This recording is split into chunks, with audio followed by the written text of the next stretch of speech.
Hello အားလုံးပဲမင်္ဂလာပါအခုကျွန်တော်တို့ကြည့်မယ်ဗီဒီယိုဖိုင်ကြတော့ Hamas ပူးတွဲတည်ထောင်သူရဲသားမိုဆက်ဟာဆင်ယိုဆက်နဲ့ပါလက်စတိုင်းအပိထောက်ခံတဲ့သတင်းသမားတွေကြားနေသမားတွေပြီးရင်ဒီတက်ကြွလှုပ်ရှားတဲ့လူပြီးရင်တိုက်ကတူကအကြောင်းသားတချို့နဲ့သူတို့ဆွေးနွေးညှင်းခုန်တဲ့ဗီဒီယိုဖိုင်ဖြစ်တယ်သူတို့ကိုဒီမိုဆက်ဟာဆန်ယိုဆက်ကဘယ်လိုသူတို့ကိုပြောပြတယ်လေသူတို့နှုတ်ပိတ်သွားအောင်စွန့်အားသွားအောင်သူတို့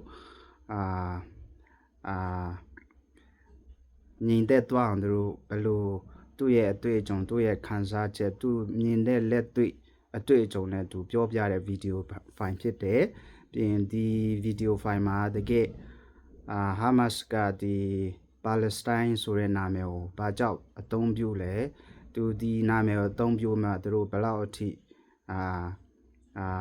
လှုပ်ရှားကြတယ်ပါရည်ရွယ်ချက်နဲ့ဒီဟာကိုအသုံးပြုပြီးမှဆက်လက်အသုံးပြုပြီးမှတွားနေကြလဲဘာအကျိုးရှိလဲဘယ်လိုမျိုးအန္တရာယ်ရှိရဆိုတာကျွန်တော်တို့နားလည်ရမှာဖြစ်တယ် Palestine ဆိုတာသူပြောတဲ့ပုံစံအရဆိုတော့ Palestine ဆိုတာလူမျိုးတစ်မျိုးရဲ့နာမည်မဟုတ်ဘူးအဲ့ဒါနေရာဒေသရဲ့နာမည်ဖြစ်တယ်ဒါပေမဲ့လူတဦးကြောင့်အဲ့ဒီနာမည်ကိုလူမျိုးတစ်မျိုးအဖြစ်သူတို့ခံယူပြီးမှသူတို့ပဲဖြစ်လိုက်နဲ့နောက်ဆုံးကြတော့ကဘာကြီးရဲ့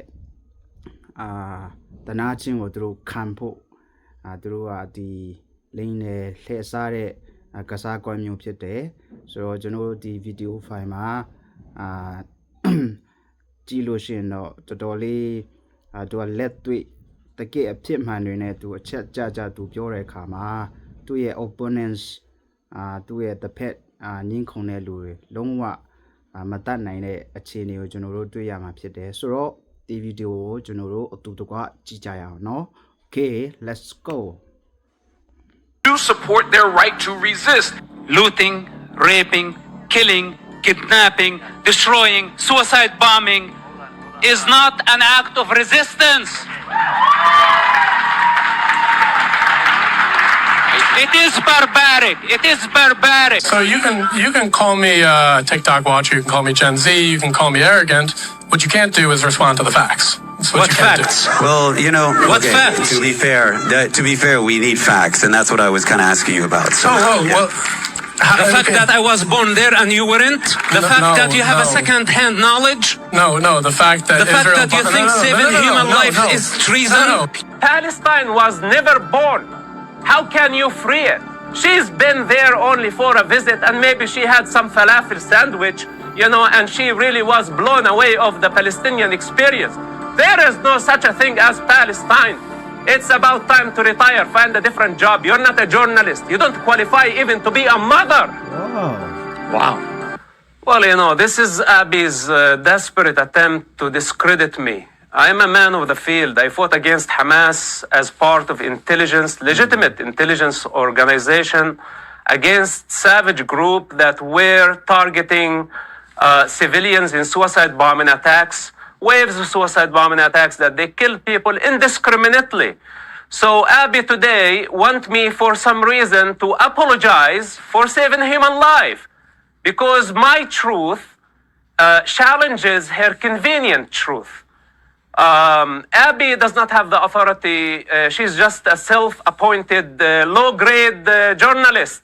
How can you be a journalist and you call this a genocide, ethnic cleansing? And she just keep repeating ethnic cleansing, genocide, colonialism, etc. None of it is real, including Palestine. It's only in your head. None of it is existential. Palestine was never born. How can you free it? It was never there. It's just a colonial entity. And some people choose to make it into a national identity. And this parrot has been just repeating Hamas propaganda. Marwan Barghouti that she's talking about him, she never met him. I knew Marwan before he got to power. He's a criminal. He killed 5 people. He has blood on his hands. He cheated on his wife. He has a secret son that he never revealed it to the public. Of course, I can criticize him and I can criticize all the criminals that I know personally. She's been there only for a visit, and maybe she had some falafel sandwich, and she really was blown away of the Palestinian experience.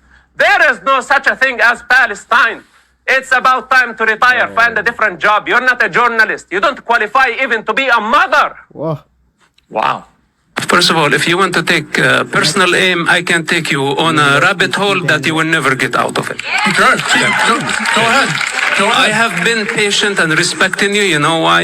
Because you're just an arrogant student with no knowledge, with no life experience, advocating on a very dangerous cause, being a useful idiot in the hands of terrorists, creating trouble, putting encampment, breaking the law, advocating on behalf of a terrorist organization designated by the American law as a terrorist organization, makes you a terrorist. So if you want to talk about personal things, you challenge me for doing a legitimate work for a democracy to save human lives, and you want to reduce my effort to say that I got paid 10 years fighting and chasing after terrorists who blow up, killed Americans, Israelis, Arabs, Muslims, all type of people indiscriminately. Do you think you can sit here and judge me? And you don't have the authority to sit there and judge, tell me I took money or I did not take money. This is not your business. So you can call me TikTok watcher, you can call me Gen Z, you can call me arrogant. What you can't do is respond to the facts. What facts? Well, What facts? to be fair, we need facts, and that's what I was kind of asking you about. So, Well, The fact that I was born there and you weren't? The fact that you have a second-hand knowledge? No, the fact that You think saving human life is treason? You're just taking the side against Israel for killing Gaza children, ignoring the reality that Hamas is using them as civilians, as human shields. And I've been telling you this from day one, that you have been used by Hamas. They want you to cause chaos. They want the global chaos. They want to put pressure on the U.S. government, on the Israeli government, and all other democracies.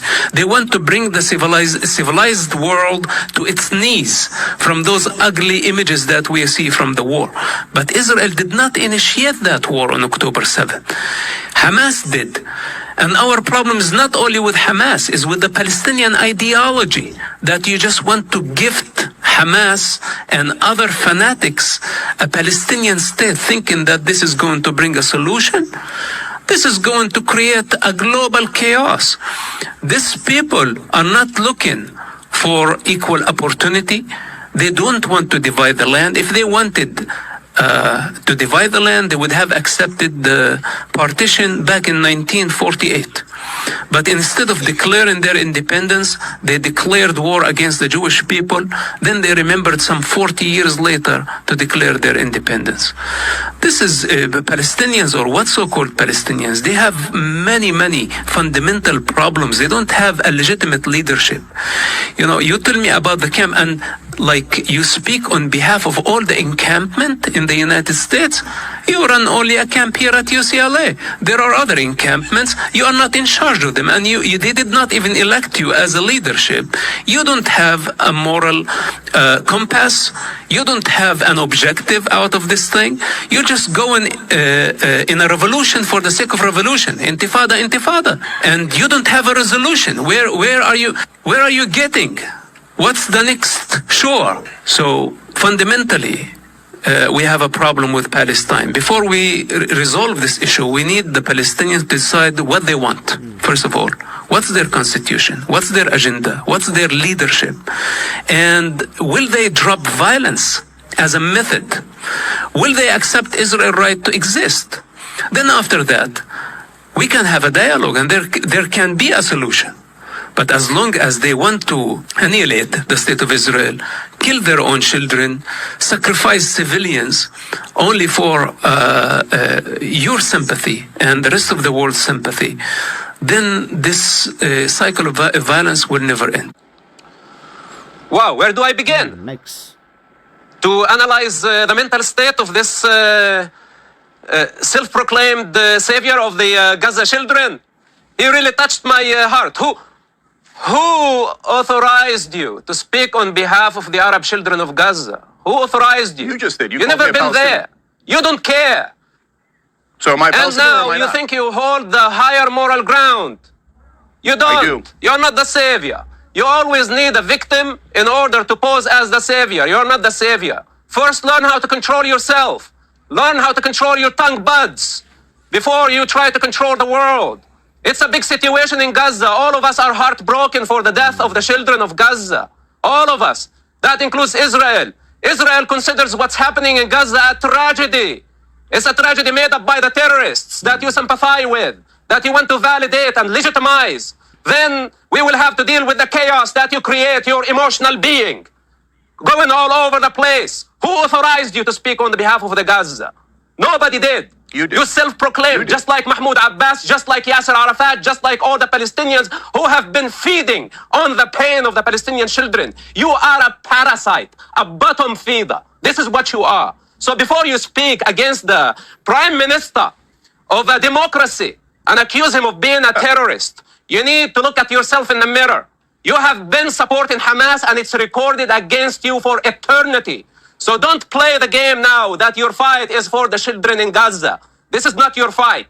You know who's fighting for the children of Gaza? The IDF. That is killing Hamas. That is uprooting Hamas so the children of Gaza can have their freedom after 36 years of slavery. Those are the ones who qualify to speak on the topic, not you sitting in your comfort and you want to have an opinion about it. All right, This let is me the object. problem that we have dealing with scumbags like this. All right, let me. Happening in Gaza is not a genocide. It's Okay. collateral damage. It's the use of human shields that has been justified by Omar and many advocates on behalf of Palestine who think that the use of human shields and kidnapping people and raping and looting and the calls for annihilating of a human race is That's a a disgusting form of accusation that's resistance. completely baseless. I've never This is justified their, any of these you things. shut up. You shut up. It's my turn now. Yeah, So yeah, now, by all means, yeah. the thing Unhinged. is, Go on with your they unhinged rambling. Go for they it. invert the narrative. They invert the narrative. Every time they suffer a defeat, they call it a genocide. Oh. And we say, no, there is a big difference between defeat and a genocide. You started this war and you killed Jewish people on October 7 by the name of Allah, not by the name of Palestine. Then the entire Muslim world backed Hamas in a global offensive against the Jewish people, a small minority that is resilient to time, with overwhelming evidence in relationship to the land, the only indigenous people to the land who did not oppose allowing the Arabs to stay in the state of Israel. This is why we have 2 million Arabs in Israel. So now, No. to accuse I'm sorry, Israel that's of ridiculous. ethnic cleansing, Israel was to established by accuse ethnically Israel of cleansing genocide, Palestinians. That's how while they you became are a the Jewish state. perpetrator. You are the perpetrator. Why are you interrupting me? I listened to your false narrative all the way until the end. No, no, no. Go So this ahead. is the Yeah. time to sit down Yeah, and listen. carry on. Sit No, down you're right. and Carry listen. on. I do support their right to resist. And if you want the resistance to stop, then as I said at the beginning, I say at the end, justice is always the precondition of peace and what justice looks like, which is your question. Thank you, my friend. I knew you wanted to know. Yeah, well, listen, what you call resistance, looting, raping, killing, kidnapping, destroying, suicide bombing, is not an act of resistance. It is barbaric. It is barbaric. You need to call it for what it is. I had to find a word. Nakba, the ethnic cleansing, the genocide, all this type of allegations is the failing attempt of the loser that wants to turn defeat into something else. It's a culture that is based on honor and shame, not right and wrong. It's very shameful, and it has been for the Arab leaderships to just accept defeat. And if you don't accept defeat, you can never know victory, by the way. So they call it a Nakba. It's a disaster. But who's responsible for that disaster? Was it the Arab miscalculation when Israel was extremely outnumbered and they came with this inflated Arabian ego, thinking that they are going to make the Jews into a food of the fish of the sea? They used to say, you know, Arabic, تجوع يا سمك البحر. This was the slogan marching towards to annihilate the Jewish people, it was a big shock. My grandmother was asked to evacuate her farm as hundreds of thousands of Arabs left their farms because the Arab armies told them, you must evacuate. After we cleanse the land of the Jews, you can return to your homes. I don't need the United Nations to come educate me about anything because my grandmother is an eyewitness and she gave me her experience. This is what they told her. This is why she left her farm, because she was afraid to get caught up in the war. And the Arabs lost the war, and my grandmother never returned back to her farm. But you know what's amazing? My grandmother started her life again in the village of Bir Zayt near Ramallah and was able to start over and be very successful, sent all her children to get education. And what's remarkable about her? She never spoke anything bad about Israel. She never used the term Nakba. She never used the term occupation or colonialism. For her, it was a loss, and I think deep in her soul, she knew that the Arab armies misguided the entire population, Arab population. They weren't Palestinians at that time. So when we talk about Nakba, catastrophe, whatever they want to name it, it's just a concept. Who's responsible for that, in my opinion? The Arab arrogance. Now, how many of you sitting here want to teach me a lesson about morality? If you knew about October 7 attacks, any of you, raise your hands. If you had information about Hamas attack on October 7, would you report it to the authorities? If you do, raise your hand. Sit down.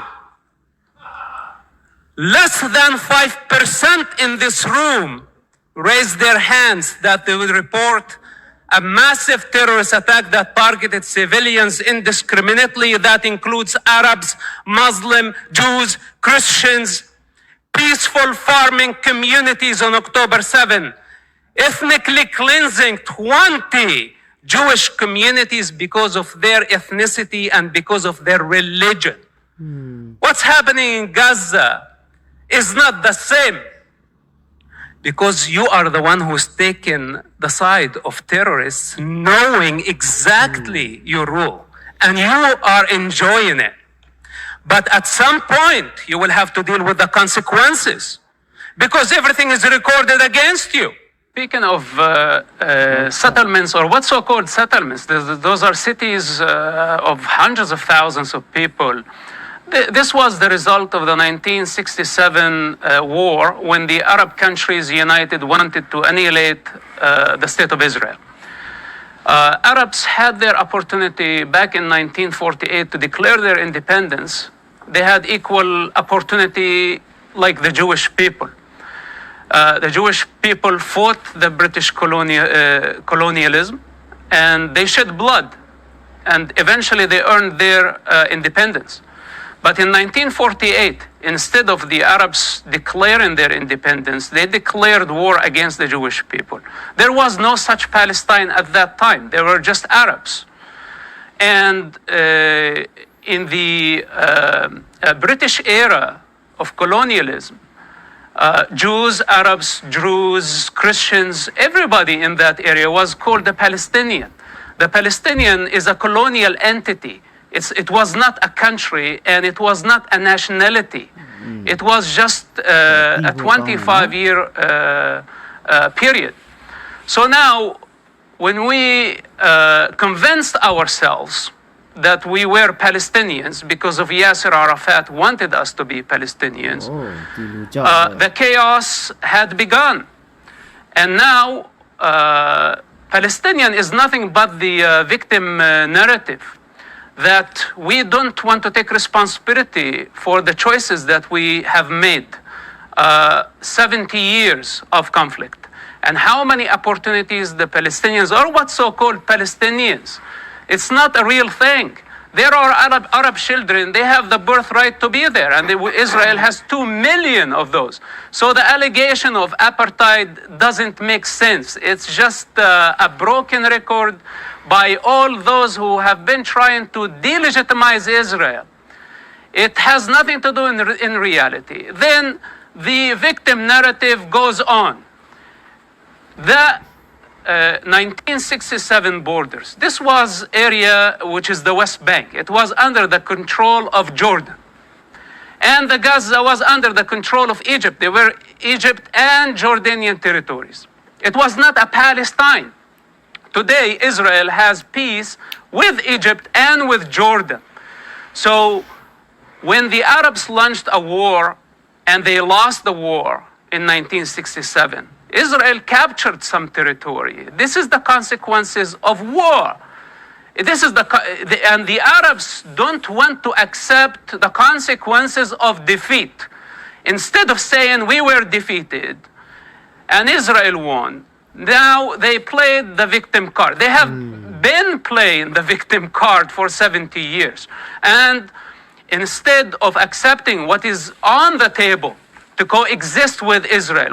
Basically, Israel was willing to withdraw from the West Bank and Gaza. That offer was on the table in 2000. And Yasser Arafat rejected that because the revolution has no purpose. The revolution is only for the sake of revolution. Bunch of con artists who only want to gain money and power. This is their game. And they have been using Arab children, Arab and Jewish children. Was assassinated after the Oslo Accords, or please let me finish. Please don't interrupt me, please. I did not interrupt you. So now the situation got out of control. The false narrative of a victim became global. It's definitely a bestseller narrative, but it's not a true story. The very basis of it, the very foundation of what's so-called Palestine is not real. Because in reality, there is no such thing. Now, to build all these false accusations of apartheid, of genocide, of ethnic cleansing, only the Jewish people in the Middle East suffered ethnic cleansing and displacement. Only the Jewish people. The Arabs did not suffer the same consequences of the 1967 war because Israel did not force them to leave the territory after the war. While Egypt, your country, gave the Jewish people a 24-hour notice to depart Egypt. But the Jewish people did not do the same towards the Arabs. And this is how we have 2 million Arabs in Israel. So all the accusations, they're just baseless. And this is how they have been spreading lies to delegitimize Israel without telling us even what Palestine is. What does it stand for? Is it a nation? What do they want to achieve? This revolution and this global chaos, what's their ultimate goal? I would like to know. And most importantly, who is their leadership? Is it the Palestinian Authority? Is it Hamas? Is it the Islamic Jihad? Is it this new generation of pro-Palestine that they are irrelevant to the suffering of the Arab and Jewish children of the region? So what is your question? Also stated you were. I honestly forgot the rant put me off. So okay, well. Yeah, I mean, he did this ode to children, and I agree. 34 kids were killed on October 7th. That's heartbreaking. 15,000 Palestinian children have been killed. They killed every child they found on October 7. If they found 10,000 children, they would have killed 10,000 children. Okay. It is not about head count. Okay, so I'm not excusing a single child that Hamas killed, but it seems like you're saying, 15,000 Palestinian kids. So what? Israel had to do it. We have to eradicate Hamas. Don't put words in my mouth. Don't put words in my mouth. Don't think that you hold the higher moral ground. I do. Those are my children. Those are my brothers and my sisters. And you are not. Don't pose as the one you care more. You don't care more than I do for the Palestinian children or for the Arab children. All right. The reason why are they suffering? This is the most important thing. For those who dare to question Israel without addressing this evil practice of sacrificing children done by Haniya and Sinwar and all the Palestinian ideologists throughout the century, by the way. If they haven't already condemned this culture that targets children and put them in harm's way, then they don't have the authority to question what Israel is doing. If they want to question what Israel is doing, they first must address this evil practice. Otherwise, they are hypocrites and they just pose as they are standing on a high moral ground and they have the authority to question people and label this person this and that person that. This is not how it works. If you want to be truthful, then you have to be truthful all the way. War crimes, crimes against humanity, ethnic cleansing, and state terror. Thank you. United Nations Watch. Shukran, Sayyid Rais. I take the floor on behalf of the UN Watch. My name is Mus'ab Hassan Youssef. I grew up in Ramallah as a member of Hamas. I address the words to the Palestinian Authority, which claims to be the sole legitimate representative of the Palestinian people. I ask, where does your legitimacy come from? So you talk about being pulled by the currents of political ideology. I can agree with you. I can agree with you, right, that being pulled by the political ideology of Islamism is completely incorrect and immoral. But it seems as though you haven't really dived too deep below the waters, and it seems that you're being pulled by a different current and a different ideology. And I think the ideology that you're preaching here is in more than one way Islamophobic. And let me explain to you why I believe so. I will equally condemn Hamas right here on the spot so we can all be clear in this room, right? Thank you for that. But what you are saying, right? And you talk about the treatment of blacks, you talk about the treatment of women, right? You talk about the only democracy in the Middle East. You talk about Arab inability to forge nations, to forge countries. You talk about the lack of existence of a Palestinian. Don't only talk about it. I understand. That's you're making my point for me. Thank you. You talk about the lack of existence of a Palestinian identity, and with all due respect, I know you're Palestinian, or some would say that you are. So you have a right to, disavow yourself of that. But you do not have a right to tell other people that their identity does not exist. I believe that it is incorrect, it is immoral to say what identities do and do not exist, to dictate. That is almost the definition of being a bigot, right? And I'm not trying to name call right now, I'm just trying to call it how I see it, right?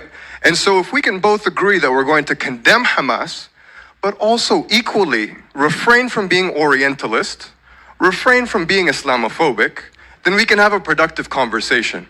But I am sorry, sir, your rhetoric is inflammatory. You trade in fear. You trade in fear. Now you're accusing me. You're accusing me. Closing point. It's your point to just accuse me. Closing point. Okay. I'm calling it how I see it, so feel free to retort. But this is my last point. So Samuel Huntington has this idea of the clash of civilizations, right? And I saw you spoke to Sam Harris. Sam Harris subscribes to this idea as well. But you portray this idea of the Islam versus the West. And I think this is a very, very dangerous idea. If we're both talking about Islamists, right, we can kind of get on the same page.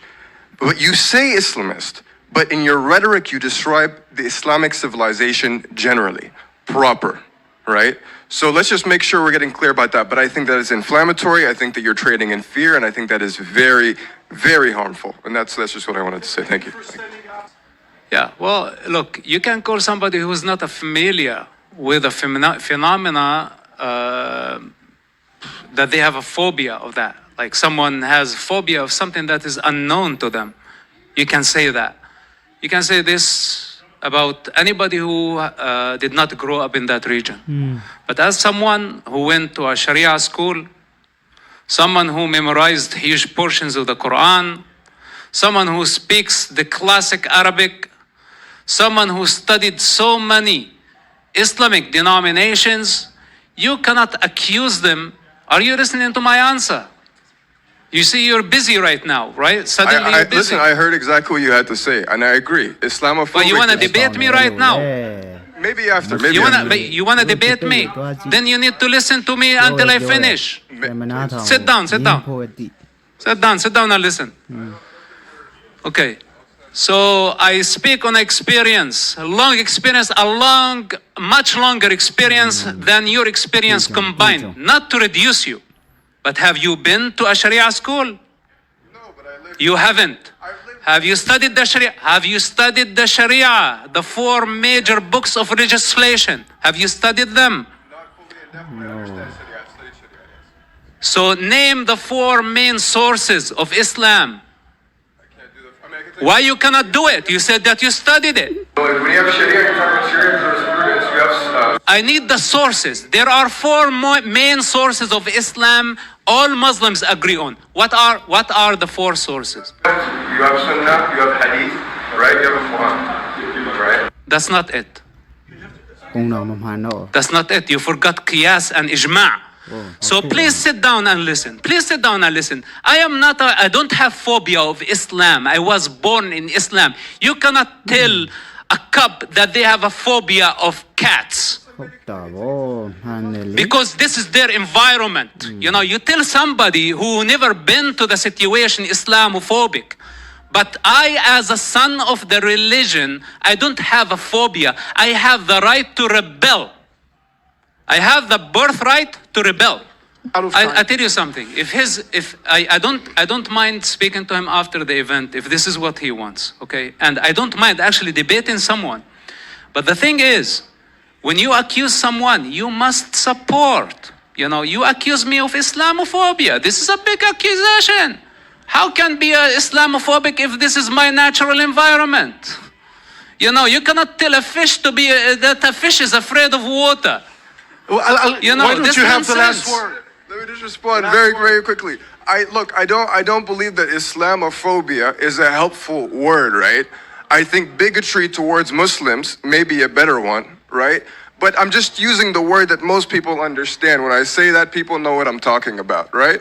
That's all I'm saying. But we can have this conversation. I want to dwell over the semantics right now, but we could have this conversation more in depth. Okay, but also you need to understand. Thank you. And I think Mr. Yusuf is saying he's not a bigot. If it was a different function, okay, and I can talk Islam with you all day long, I have no fear, I have no problem of discussing religion, criticizing religion. It's our freedom in this country. You know, people criticize Christianity, criticize Judaism, they make fun of the gods.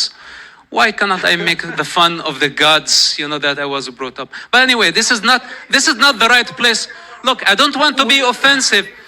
I don't want to be offensive to anybody, but thank you for bringing the topic. We were focusing on Gaza. You tell me that you're from Sudan. You're about like 2,000 miles away. Have you ever been to Palestine or to Israel? You never been there. So you shake your head when I said the black situation in the territories in denial. But you never been there.